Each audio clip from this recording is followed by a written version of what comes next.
Good morning all of you. आज का हमारा टॉपिक है प्रतिशत। प्रतिशत हर एग्जाम में क्वेश्चन पूछे जाते हैं। प्रतिशत ले लो या इसको परसेंटेज। कोशिश करूंगा हिंदी इंग्लिश दोनों तरफ से लिखता चलूं, बट जहां पे क्वेश्चन लिखने की बात होगी मैं इंग्लिश में लिख दूंगा और मैं बोलूंगा हिंदी में, ताकि आप लोगों को सबको समझ में आ जाएगा। अगर प्रतिशत की बात करते हैं, इसका मतलब क्या होता है? अगर मैं आपको यह बोलता हूं, कहीं आप ऐसे लिखा देखोगे x प्रतिशत। x प्रतिशत का मतलब क्या हुआ? x के बटे में कितना है? 100 है। बस इतना सा मतलब होता है। प्रतिशत का मतलब x के बटे में किसी भी संख्या का प्रतिशत, मतलब बटे में 100। इसका मतलब और हम थोड़ा सा आगे समझें, यदि मुझे प्रतिशत का चिन्ह हटाना हो, यदि मुझे प्रतिशत का चिन्ह हटाना हो तो किससे भाग दूंगा? 100 से। यदि प्रतिशत का चिन्ह हटाना हो, यदि प्रतिशत का चिन्ह हटाना हो तो क्या करोगे? तो 100 से भाग दोगे। लिख लेना, ये बहुत इंपॉर्टेंट चीज कई सवालों में काम आएगा।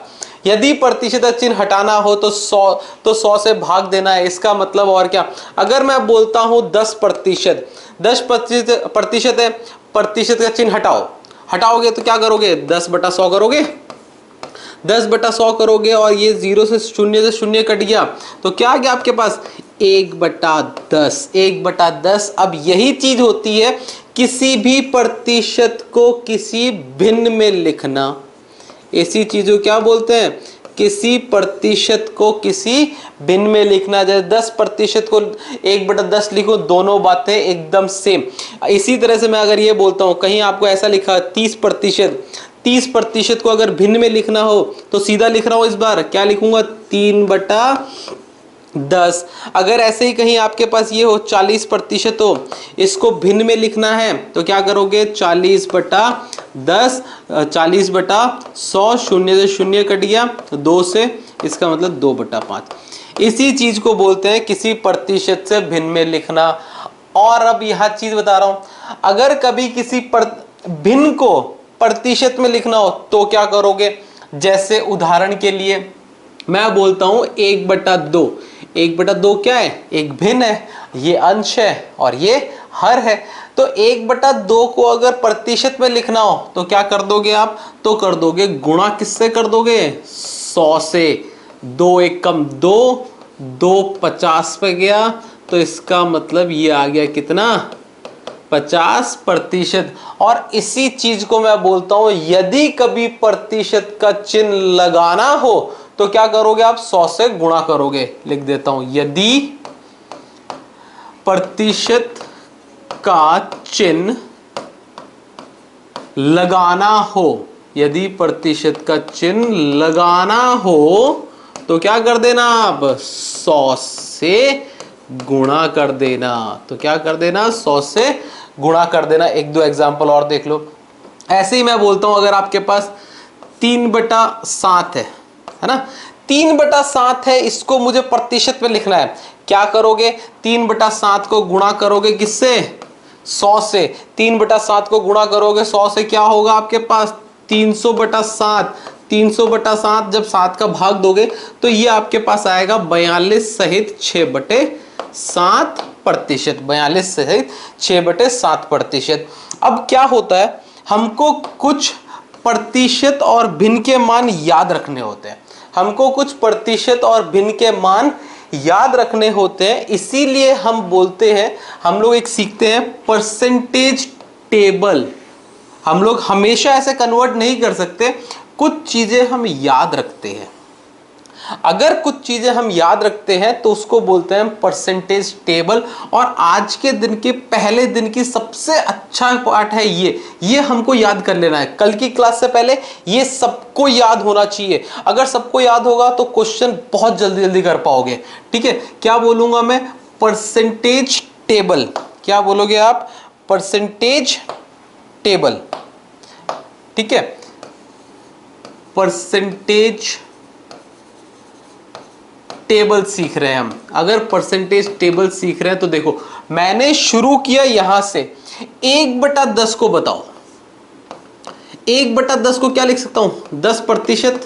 किसी को कोई भी डाउट 1/10 एक भिन्न है, अगर डाउट आ जाए तो मैं भिन्न से प्रतिशत में लिख रहा हूं, क्या कर देना 100 से गुणा कर देना, यही काम कर रहा हूं मैं। 1/10 को आप लिख सकते हो 10%, तो बताओ 1/9, 1/9 को लिखोगे आप 11 सहित 1/9%। डाउट हो तो गुणा 100 कर देना, 100/9 कर देना, 11 सहित 1/9 आ जाएगा। 1/8, 1/8 को लिखोगे आप 12.5%। 1/7, 1/7 को लिखोगे आप 14 सहित 2/7%। और ये सारी की सारी चीजें बहुत इंपॉर्टेंट है। 1/6 क्या लिखोगे 16 सहित 2/3%। आप में कई लोगों को पता होगा, जो आगे चीज बता रहा हूं वो देखना, वो सबके लिए नहीं मिल जाएगी। 1/5 कितना 20%।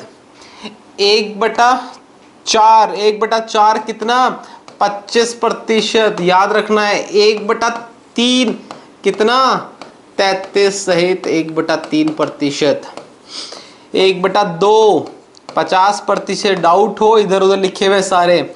1 का मतलब क्या हुआ 100%। इसका मतलब कोई अगर एक नंबर होगा इसको प्रतिशत लिखना गुणा 100, 100%।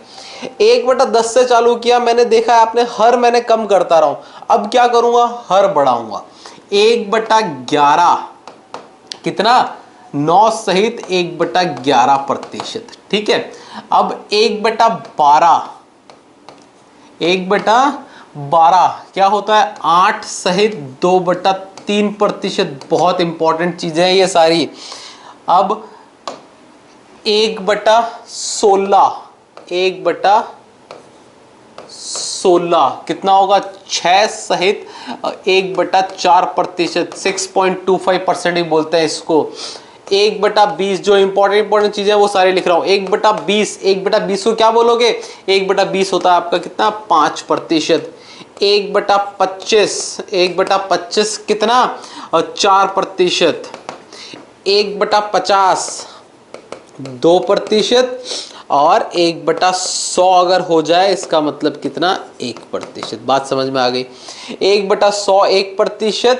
और मैंने पिछले में आपको यह बता दिया 100%, 1 का मतलब 100% और 1/, ये यहां तक तो चीजें सबको पता होती है, यहां तक चीजें सबको पता होती है। अब हमको करना क्या है, जैसे मैंने आपको ये बताया और ये आपको आज के दिन प्रैक्टिस करनी है, कल तक पता होना चाहिए। जैसे मैंने ये बताया 1/10 होता है 10%, तो बताओ 2/10 कितना। इस बार क्या कर रहा हूं अंश बढ़ाऊंगा।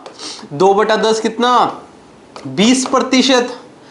3/10 कितना 30% है ना। 4/10 40%। ठीक है, ये हमको इस फॉर्म में पता चल रहा है। अगर यही चीज मैं ऐसे बोलूं, और ये मोस्ट इंपॉर्टेंट है आपकी, ये मोस्ट इंपॉर्टेंट है, क्या करोगे देखो मैं बोलता हूं 1/7 हमने सीखा कितना 14 सहित 2/7%। और यहां से कुछ चीजें और सिखा दूंगा मैं। आपसे ये पूछा जाए बताओ 2/7 कितना, 2/7 कितने की बात करोगे तो क्या करना है इस 14 का गुणा कर देना 2 से। 14 दूनी 28। ठीक है, और इस 2 का गुणा 2 से हुआ, 2 दूनी 4 और बट्टे के अंदर 7, 28 सहित 4/7। अगर ऐसे ही बोले 3/7 कितना, क्या करोगे 14 तिरी 42 और 2 तिरी 6/7। अब देखो यहाँ पे 3/7 का प्रतिशत का, यहाँ भिन्न का प्रतिशत 14 42 सही 6/7। इसी तरह से पिछली स्लाइड में देखो यहाँ पे मैंने 3/7 ही पूछा था आपसे, 3/7 था 42 सही 6/7। ये हमको याद रखना है। ठीक है, ये सारी चीजें हमको याद रखनी है। अगर ऐसे ही बोलूं मैं 4/7, 4/7 बोलूं तो मेरे पास ये आएगा 14 चौक 56। 56 के बाद क्या होगा 2 चौक 8/7। अब ये 8/7 होता है ना, ये जो अंश है ये भिन्न से बड़ा नहीं होना चाहिए। अंश जो है भिन्न से बड़ा नहीं होना चाहिए। 8 के अंदर अगर 7 का भाग दूंगा तो क्या बच जाएगा, 56 प्लस 1 प्लस 1/7, इसका मतलब ये हो जाएगा 57 1/7। ये समझ लेना बस। इसके बारे में डिटेल में हम और भिन्न में और बात करेंगे, ये सारी चीजें याद रखनी है। 5/7 की बात करोगे तो आपके पास आता है 56 70 71 71 सहित 3/7 71 सहित 3/7 6/7, ये सब ध्यान रखना। 6/7 की बात करोगे 85 सहित 5/7 और 7/7 कितना 100%। अब इंपॉर्टेंट चीज और आ रही है, अगर मैं बोलता हूं 8/7, अगर आपको बोला गया अंश 8 है और हर 7 है, 8/7 कितना, तो पहले तो आप 7/7 तो 100 हो गया, प्लस 1/7 14 2/7 जोड़ दो, 100 के अंदर 14 2/7 जुड़ गया तो आपके पास कितना आ गया 114 2/7। इसका मतलब 114 2/7 बोलो या 8/7 बोलो, दोनों बात एक ही है, दोनों के अंदर कहीं कोई डिफरेंस नहीं है आपका, दोनों एक ही चीज है 114 2/7। इसी तरह से अब मैं और कुछ चीजें बता रहा हूं, जैसे आपको ये पता है ना 1/4 कितना 25%, ठीक है। 3/4 क्या बोलोगे 75, और 5/4 अगर बुलवाऊं तो 5 हर बड़ा अंश बड़ा हो गया तो 100 के अंदर 25 जोड़ो 125%। और अगर यही बोलोगे, अगर आपको यहां बोला गया 175%, 175% तो क्या बोलोगे 175% को बोलना है तो सबसे पहले 175/100 देखोगे या फिर इसको बोलोगे 7/4। 7/4 क्यों, 25 से भाग दिया, 25 100 में 4 बार जाता है, 175 में 7 बार। अब ये सारी चीजें हमने क्यों की, प्रतिशत का मान भिन्न में और भिन्न का मान प्रतिशत में हमने याद क्यों किया, ये देखो, ये मैंने आपको 1/7 में बता दिया, 1/10 में बता दिया, आपको दूसरी सारी ट्रिग्नोमेट्री टेबल में याद करना है ये सारी चीज। अब हमने किया क्यों उसके ऊपर देखो, इसके ऊपर सिर्फ प्रतिशत में ही नहीं, लाभ हानि हो, साधारण ब्याज हो, और आपके पास मेंसुरेशन तक जहां क्षेत्र मिति है वहां तक क्वेश्चन पूछे जाते हैं। देखो सबसे पहला क्वेश्चन ले रहा हूं मैं, सबसे पहला क्वेश्चन है ना, इंग्लिश में लिख रहा हूं यहां पे और हिंदी में बोलूंगा मैं, है ना। इफ राम्स इनकम, यदि राम की income, if Ram's income is 20% more than Shyam's, ठीक है, more than Shyam's, then find out how much percent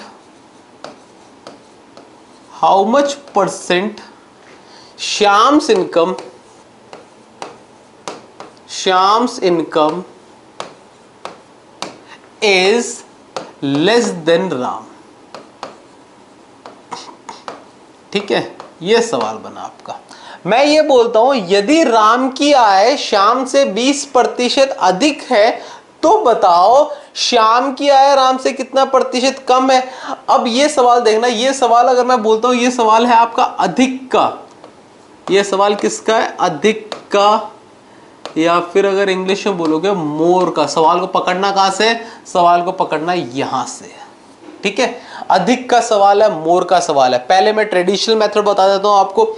यदि राम की इनकम श्याम से 20% अधिक है तो मैं अगर श्याम की इनकम मानता हूं 100, श्याम की इनकम कितनी मानी मैंने 100, श्याम की आय 100 है तो राम की आय 20% अधिक है, इसका मतलब राम की आय कितनी हो गई 120 हो गई। अब बोलना है कितने प्रतिशत कम है, तो राम की आय तो भैया 120 ही है। अब कितने प्रतिशत कम है, ये यहां से कम कितना है, कम तो है ये आपके पास कितना 120 में से अगर 100 माइनस किया आपने क्या आया 20। अब मुझे प्रतिशत बताना है, कम का प्रतिशत बताना है, कम का प्रतिशत बताना है 20, किस पे ज्ञात होगा 120 पे।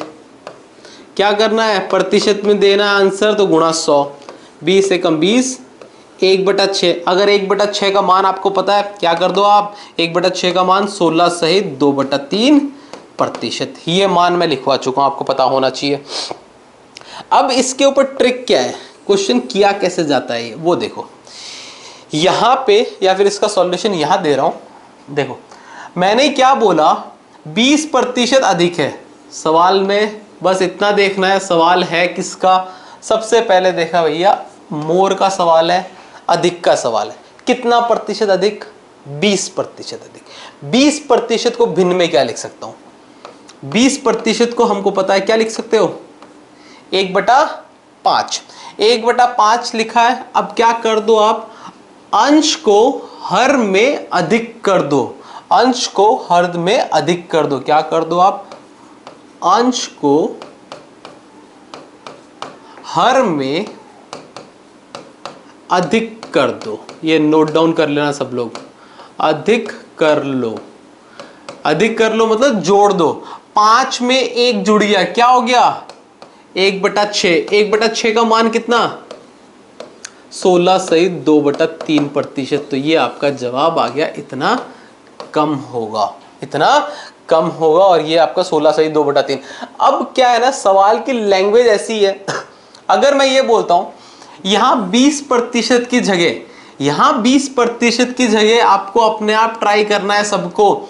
अगर 10% दिया हुआ होता तो क्या जवाब होता, अगर यहां 25% दिया हुआ होता तो क्या जवाब होता, अगर यहां पे 50% होता तो क्या जवाब होता, और अगर यहां 30% होता तो क्या जवाब होता। ठीक है, इन सवाल में और इसमें थोड़ा सा फर्क होगा, बता देता हूं मैं आपको। देखो अगर मैं बोलता, अपने आप कोशिश जरूर करनी है, 10% की बात की मैंने, अगर 10% की बात की, क्या करोगे आप, 10% लिखा, इसको क्या लिखोगे, प्रतिशत को भिन्न में लिखा 1/10। क्या करो, अंश को हर में जोड़ दो, कितना आ गया, 1/11। 1/11 9 सहित 1/11%, खत्म हो गया। अगर मैं बोलता 50%, 25 वाला अपने आप कर लोगे। 50% की बात की, क्या लिखोगे, 1/2। क्या करो, हर को अंश में जोड़ दो, 1/3, कितना आया, 33 सहित 1/3%। अब बात की मैंने ये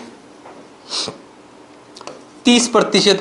30% तो लिखने का तरीका आपको पता है क्या होगा, 3/10। अगर भूल जाओ तो क्या करना आप, ये 30 के बटे 100 लिखना, तो पता चल जाएगा। अगर आप इस क्वेश्चन के अंदर ये कर दोगे, 1/13 कर दोगे, तो ये आपका सवाल गलत हो जाएगा। मैंने आपको बोला है अंश जोड़ना है, एक नहीं जोड़ना। यहां पे हर जगह पहले से एक ही था, इस बार क्या जोड़ना है, अंश जोड़ना है। 3 जोड़ोगे, अगर 3 जोड़ोगे तो ये आता है आपके पास 3/13। बहुत से स्टूडेंट ये गलती कर देते हैं, इसीलिए मैं पहले से बता रहा हूं, 1/13 नहीं होगा, यहां 3/13 होगा। अब अगर 3/13 का हमको मान तो पता नहीं है, 3/13 का मान नहीं पता, बट मैं आपको ये चीज बता चुका हूं, किसी भी भिन्न को प्रतिशत में बदलना हो, किसी भी भिन्न को प्रतिशत में बदलना हो तो क्या करना है, 100 से गुणा करना है। तो क्या करोगे आप इसमें, अगर मुझे इसका मान डायरेक्ट याद नहीं है तो 3/13 को 100 से गुणा कर दो, तो आपके पास जो फाइनल 300/13, 300/13, तो 13 दूनी 26, 4 40, 23, 1/13%। ये प्रोसेस है और ये आपका जवाब। ये सवाल इसी पैटर्न का थोड़ा सा मुश्किल और ये एकदम आसान। एक क्वेश्चन और ट्राई करना आप लोग। अगर मैं यहां ये बोल देता 14 सहित 2/7%, तो क्या करते, देखो क्या लिखता, 14 सहित 2/7%। इस तरह का सवाल चाहे जो किताब में मिल जाए वो कर लेना, आपके सारे सवाल होने लग जाएंगे। इसको लिख सकता हूं मैं 1/7। क्या कर देना, 1 जोड़ दो साथ में, 1/8, 12.5, खत्म हो गया सारे क्वेश्चन। ठीक है, 12.5%। ये सवाल मैंने लिया है यहाँ पे अधिक का। इसी का सवाल एक और सवाल पूछा जाता है, वो होता है कम पे, और ये सवाल मैं यहाँ पे नेक्स्ट क्वेश्चन लिख रहा हूं। यदि राम की आय, इनकम ऑफ राम, यदि राम्स इनकम, यहाँ इंग्लिश में लिखूंगा हिंदी में बोल दूंगा, if Ram's income is 20% less than Shyam's, then find out how much percent Shyam's income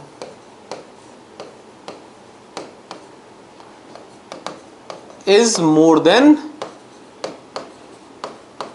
Ram, is more than Ram. ठीक है, ये सवाल है आपका कम के ऊपर या कमी के ऊपर। देखो मैंने क्या बोला, यदि राम की आय श्याम से 20% कम है तो बताओ श्याम की आय राम से कितना प्रतिशत अधिक है। अगर मैंने ऐसा बोला तो क्या हुआ, ये 20 पर सवाल कहां से पता चलेगा, 20% कम आपको दे रखा है। अगर ये कम दे रखा है इसका मतलब, पहले ट्रेडिशनल मेथड से बता देता हूं, यदि श्याम की आय 100 है, राम की आय कितनी हो गई, 80 हो गई। कितना कम है, कितना कम है, तो 100 माइनस 80, कितना कम है, 20 कम है ना। किस पे कम है, ये तो आपके पास आ गया कम, कम या कमी प्रतिशत में क्या होगा, 20 कम हुआ किस पे, 80 पे हुआ, गुणा 100, 1/4, 1/4, 1/4 कितना होता है, 25%। ठीक है, ये तो है ट्रेडिशनल मेथड। अब हमको कैसे करना है वो देखो, सेम कमी का सवाल है, मैंने ये बोला 20%। 20% का मतलब क्या होता है, 1/5। क्या कर दो, अंश को हर में कम कर दो, अंश को हर से कम कर दो, कम कर दो, अंश को हर से कम कर दो। 1 कम किया 5 में तो क्या है आपके पास, 1/4। 1/4 का मतलब 25%। जवाब आ गया आपके पास 25%। क्या आ गया, यहाँ पे 25, वहां पे भी 25%। अब अगर आपके पास 20% की बजाय यहां पे ये होता 10%, 30%, 25%, 50%, और आपके पास होता है यहाँ पे 11 सहित 1/9%। चलो ये सारे क्वेश्चंस हैं, है ना। कहीं पे कैसे प्रतिशत बदला जा सकता है आपका। अगर मैं 10% की बात करता, 10% की बात करोगे तो क्या लिखोगे, लिखोगे 10%। 10% लिखोगे तो क्या लिखोगे, 1/10। क्या कर दो, अंश को हर में कम कर दो, अंश को हर में कम कर दो, इसका मतलब क्या हो गया, 1/9। 1/9 हो गया तो क्या हो गया आपके पास, 11 सहित 1/9%। अपने आप ट्राई जरूर करने सारे क्वेश्चंस, ठीक है। ये आप खुद कर सकते हो, ये आप खुद कर सकते हो, कर तो ये भी सकते हो और ये भी सकते हो, बट ये चीज बता रहा हूं मैं आपको। 30%, 30% की बात करोगे तो क्या करोगे आप, 3/10। सवाल का है, सवाल है आपका कमी का। अगर कमी का सवाल है तो मैं क्या बोलूंगा, 3/7। फिर देखो 3/7 लिखोगे यहाँ पे आप क्या लिखोगे, अगर आप यहाँ पे ये लिखते हो 1/7 तो ये हो जाता है गलत। फिर बता रहा हूं मैं, ये हो जाता है गलत। क्यों, क्योंकि मुझे अंश कम करना है हर से, तो मैंने कम तो 3 किया बट लिखूंगा अंश, लिखूंगा क्या लिखूंगा, 3/7 लिखूंगा। 3/7 लिखोगे तो आपके पास जवाब आएगा 3/7। मैंने प्रतिशत की टेबल में बता दिया आपको क्या होता है, 42 सहित 6/7। 42 सहित 6/7%। 11 1/9% ले लो। 11 1/9% क्या होता है आपके पास, 1/9। ठीक है, अब क्या करो, कम कर दो, 1 कम कर दो 9 से, 1/8। क्यों कम किया है, क्योंकि अंश मेरा 1 ही था। 1/8, 1/8 क्या होगा, 12.5%। ये सारे सवाल। अब सवाल ये उठता है, जो हमने ये चीज सीखी, क्या ये सिर्फ इन्हीं सवालों पे लागू होती है या और भी कहीं लागू होती है? अब देखो, एक सवाल और बोल रहा हूं मैं, है ना, इंग्लिश में लिख रहा हूं, हिंदी में आप हिंदी में बोल दूंगा मैं, ठीक है। अगर मैं ये बोलता हूं, if price of a petrol, if price of sugar ले लो, price of sugar is increased by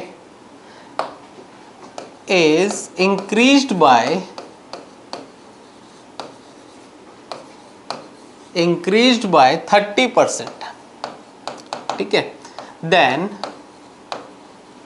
how much percent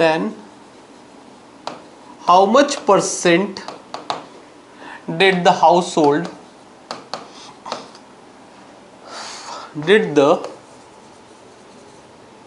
household should reduce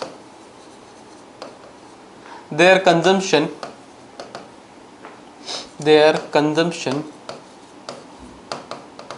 so that expenditure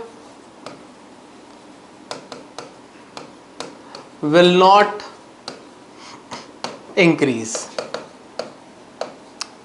ये क्वेश्चन है, ठीक है। हिंदी में अगर बात करते हैं, भैया चीनी के मूल्य में 30% की वृद्धि हो जाने से अब घर खर्च में कितने प्रतिशत की कमी की जाए जिससे खर्च अपरिवर्तित रहे? इसमें दो चीजें देखनी है। एक तो हमारे पास जो खर्च है ये विल नॉट सेम लिखा है, विल नॉट सेम का मतलब अपरिवर्तित, और यहाँ पे क्या लिखा है? इंक्रीज। अब देखो इसी सवाल को, भैया चीनी के मूल्य में 30% की वृद्धि हो गई, कितने प्रतिशत की कमी करूं जिससे घर खर्च अपरिवर्तित रहे? सेम सवाल है, वृद्धि का सवाल। इसी सवाल को मैं वैसे ही बोल सकता था, भैया राम की आय श्याम से 30% अधिक, तो बताओ श्याम की आय राम से कितना प्रतिशत अधिक? सेम सवाल बट पूछा अलग तरीके से। क्या लिखोगे? 30% का मान 3/10, अधिक कर दो 3/13। 3/13 का हमने जस्ट पिछले सवाल में देखा क्या होगा? 23 सहित 1/13%। जवाब आ गया आपका। बस इतना सा काम, सवाल की समझ होनी चाहिए हमें। अब यही सवाल और कैसे पूछा जाता है?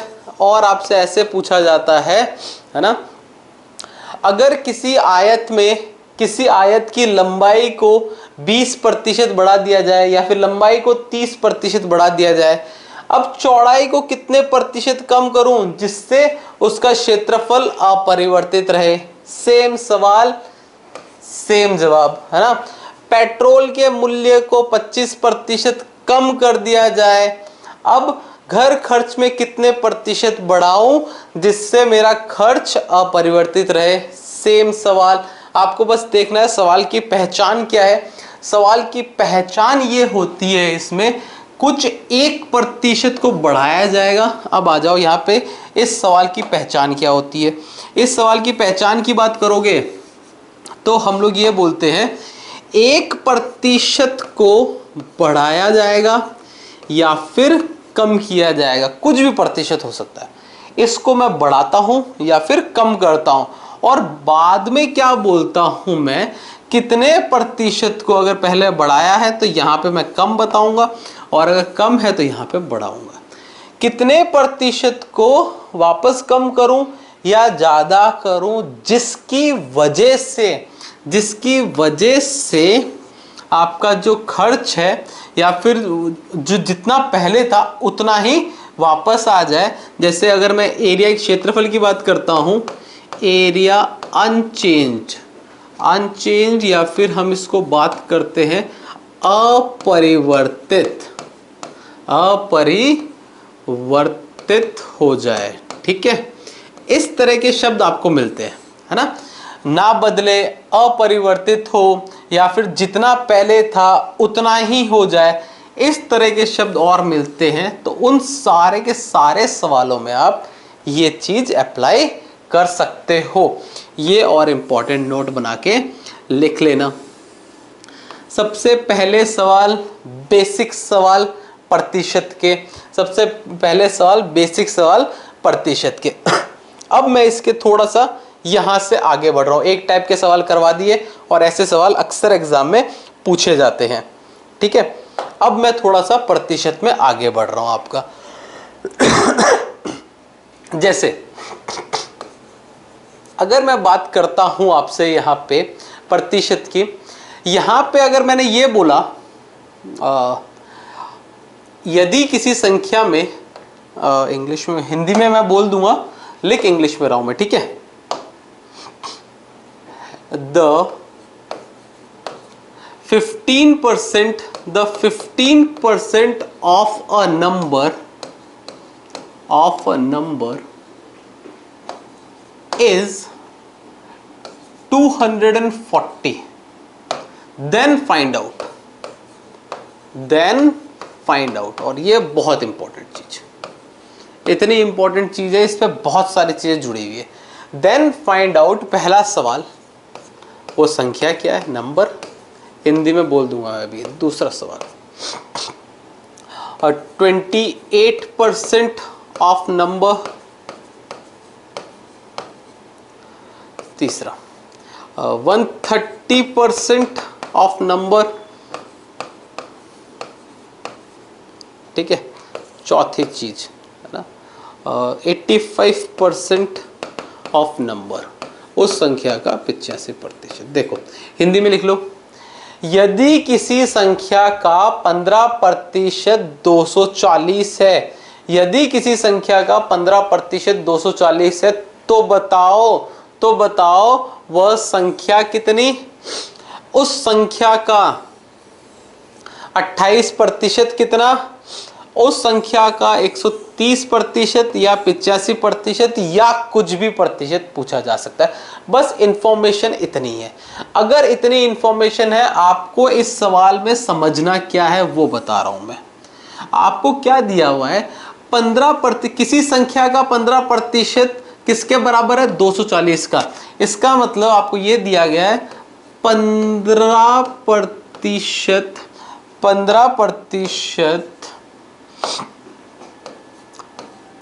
15% का मान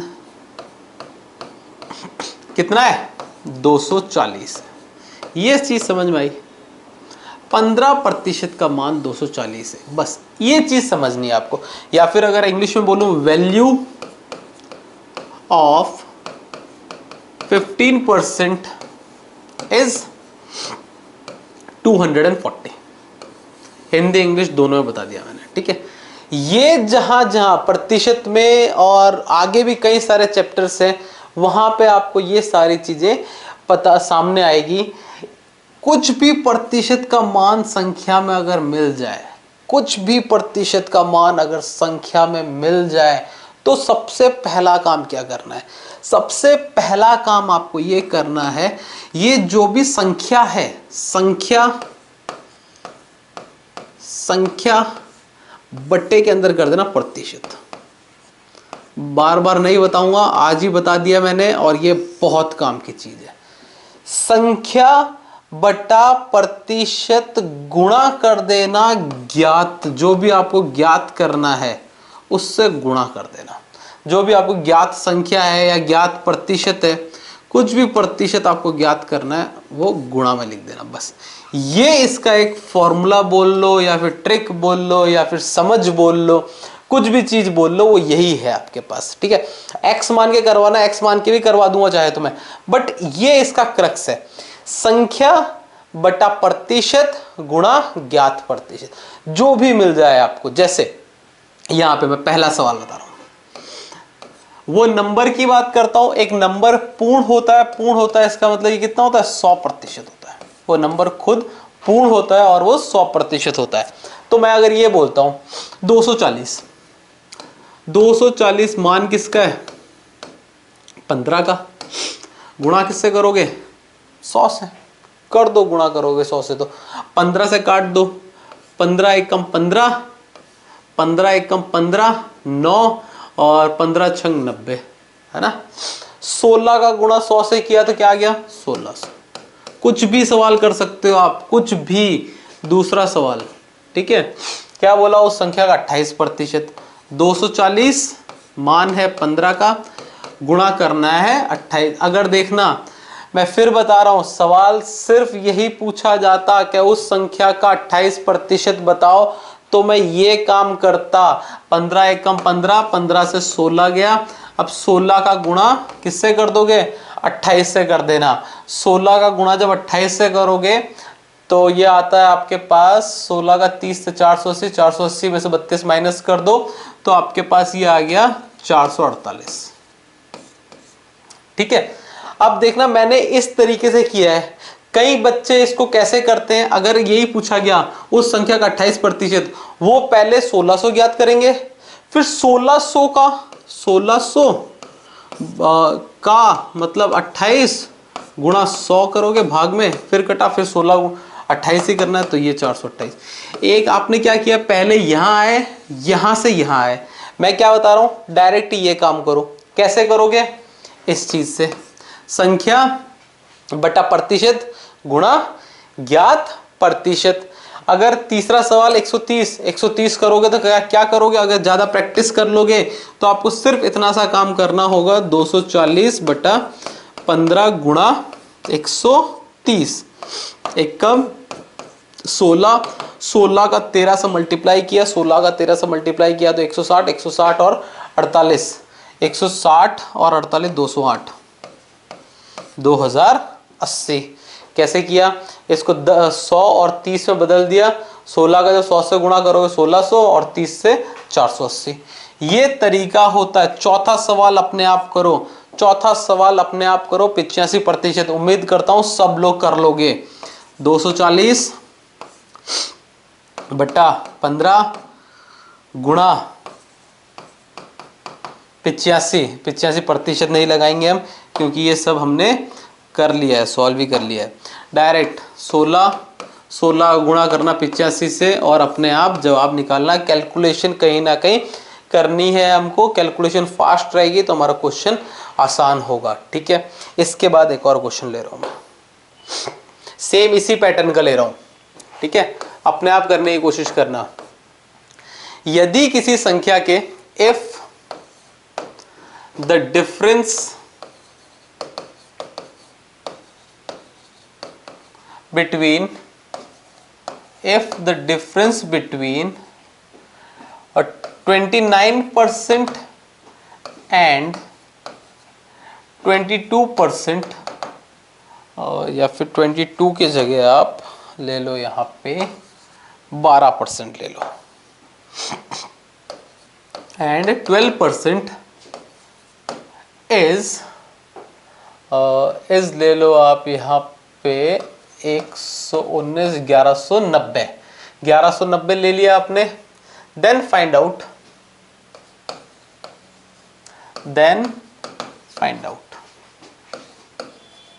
ठीक है। तो आपको ज्ञात करना है सबसे पहली चीज वह संख्या नंबर, दूसरी चीज 40% ऑफ नंबर, उस संख्या का 40%, तीसरी चीज उस संख्या का द सम ऑफ 13% एंड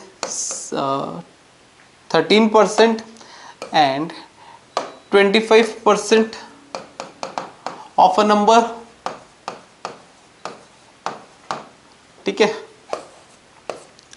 चौथी चीज आपको इसमें अगर ज्ञात करनी हो, अंतर बताओ वापस, डिफरेंस ऑफ 60% एंड यहां पे ले लो आप 33% ऑफ द नंबर। ठीक है, ये कई सारी चीजें और भी कई सारे क्वेश्चन बन सकते हैं इसमें, जितने क्वेश्चन बनाओ उतने बन जाएंगे। ठीक है, हमको समझना क्या है, पहले हिंदी बता देता हूं। यदि किसी संख्या के 29% और 12% के बीच का अंतर कितना दे रखा है, अंतर दे रखा है आपको कितना, 1190, तो आपको यह बताना है वो संख्या कितनी है, वो नंबर कितना, उस नंबर का, उस संख्या का 40%, 13% और 25% का योग कितना है, और आपको अंतर बताना है 60 और 33% का। देखो अगर ये सारा काम करना है तो आप करोगे क्या, आप ये करोगे, सबसे पहला अंतर, अंतर डिफरेंस, डिफरेंस का मतलब होता है अंतर। मतलब क्या हुआ इसका, इसका मतलब ये हुआ इन दोनों प्रतिशत का अंतर कितना, 1190, क्या कर दो 29 माइनस 12, 29 माइनस 12 कितना होता है, 17% होता है, और 17% का मान,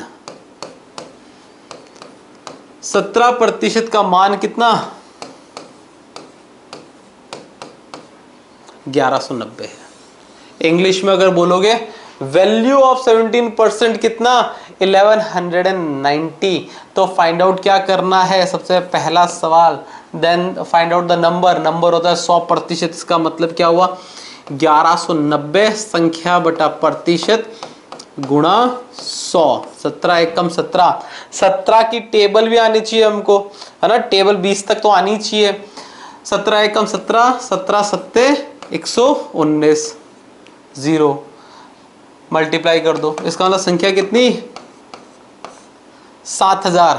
दूसरा सवाल, ठीक है, अगर मैं ये बोलता हूँ संख्या का 40% क्या करना है, 1190 बटा 17 गुणा 40, ये अपने आप करो अब, 7 7 चौक 28, 2800, ये सारी चीज। अब क्या करोगे, तीसरे सवाल के अंदर क्या पूछा है, उस संख्या के 13% और 25% का योग, सम का मतलब होता है योग करना, प्लस करना, तो क्या कर देना 1190 बटा 17 गुणा 28, आपका जवाब आ जाएगा, अपने आप कैलकुलेट करो इसको।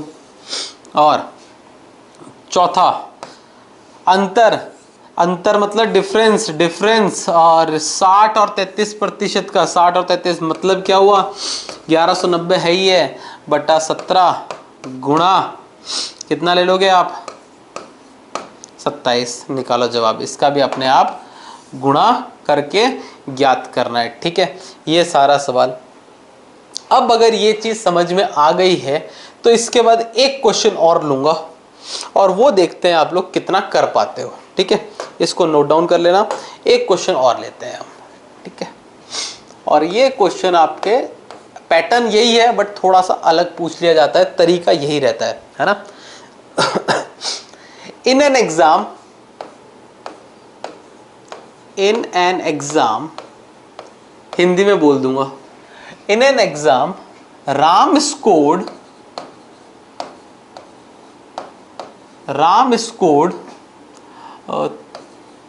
39% marks and passed by 15 marks, 15, passed by 15 marks, ठीक है। In the same exam and, या एंड से लिखो, and Shyam scored, and Shyam scored 28% marks, 28% marks and failed by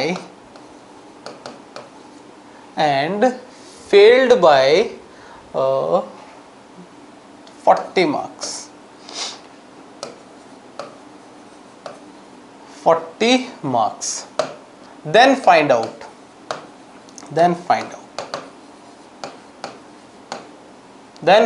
सबसे पहला सवाल, 4-5 सवाल होते हैं इसके ऊपर, टोटल मार्क्स, दूसरा सवाल राम्स मार्क्स, तीसरा सवाल श्याम्स मार्क्स। चौथा सवाल पासिंग मार्क्स।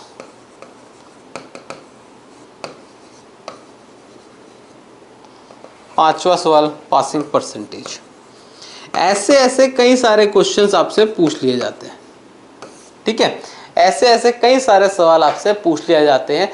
तो इसको पहले हिंदी में लिखो, किसी परीक्षा में राम 39% अंक लाता है और वह 15% से पास हो जाता है, और वो 15 अंक से पास हो जाता है। उसी परीक्षा में श्याम 28% अंक लाता है और वह 40 अंकों से फेल हो जाता है, ठीक है। आपको बताना है कुल अंक। सबसे पहले हम कुल अंक की बात करेंगे। उससे पहले भी अगर मैं यह बोलता हूं राम जो है कितने अंक लाया, 39%, ठीक है, और कितने अंक से पास हो गया, पास बाई 15 मार्क्स, 15 मार्क्स से पास।